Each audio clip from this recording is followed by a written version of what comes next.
السلام عليكم ورحمة الله وبركاته. اهلا بيكم مع ام عبد الله اتهوم ام عبد الله في البيت. والنهارده هعمل لكم هريسة الفلفل الاحمر الحار او البارد بطريقتين، مفيش اسهل من كده. واذا عجبكم الفيديو ما تنسوش اشتراك في القناة وتفعيل جرس الاشعارات ولايك وشير مع غيركم عشان الكل يستفيد. ندخل على المقادير على طول.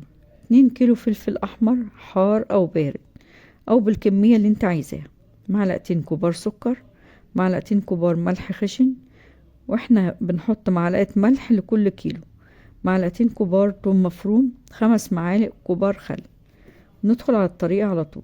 نجيب الفلفل ونبدأ نقطعه بسكينة أو بمقص. لو الفلفل حامي يفضل ما تحطيش البذر. نقطع الكمية كلها بنفس الطريقة زي ما انتوا شايفين في الفيديو.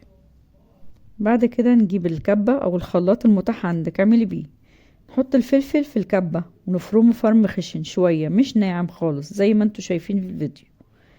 ودي كمية الفلفل بعد ما خلصتها. نحط عليها الملح الخشن، ولازم الملح يكون خشن علشان يحفظ الهريسة. ناخد نص كمية الفلفل ونعبيها في طبق فل عليه كيس تلاجة علشان الطبق ما يشربش عصارة الفلفل، ونغطيه بالكيسة او في علب او اكياس المتاح عندك. ودي اول طريقة لتخزين الفلفل على البارد، ودي الطريقة اللي بفضلها من غير مجهود. ندخل على الطريقة التانية وهي تخزين الفلفل على الساخن. نحط السكر والثوم والخل على باقي هريسة الفلفل ونقلب كل ده مع بعض. وفايدة السكر اللي حطيناه انه بيعادل حموضة الملح.